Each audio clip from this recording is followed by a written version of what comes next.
Police ختم کرنے کا اعلان 2 ماہ سے جاری احتجاج کے بعد ایرانی حکومت نے اخلاقی پولیس کو ختم کرنے کا اعلان کر دیا ہے۔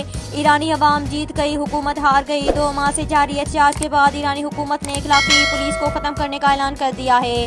ایرانی میڈیا نے اٹارنی جنرل محمد جعفر منتظری کا حوالہ دیتے ہوئے کہا ہے کہ اخلاقی پولیس کا محکمہ ختم کر دیا جائے گا۔ اخلاقی پولیس کا عدلیہ سے کوئی تعلق نہیں ہے اور اس لیے اسے ختم کر دیا گیا ہے۔ تاہم اخلاقی جرائم کے لیے سزائے موت اور قانونی کارروائی کا عمل جاری رہے گا۔ منتظری نے کہا کہ عدلیہ طرز عمل کی نگرانی جاری رکھے ہوئے ہے۔ ایران میں اخلاقی پولیس کا بنیادی مقصد اس بات کو یقینی بنانا ہے کہ ایرانی خواتین روایتی اسلامی لباس پہنیں اور سر کو اچھے سے ڈھک کر رکھیں۔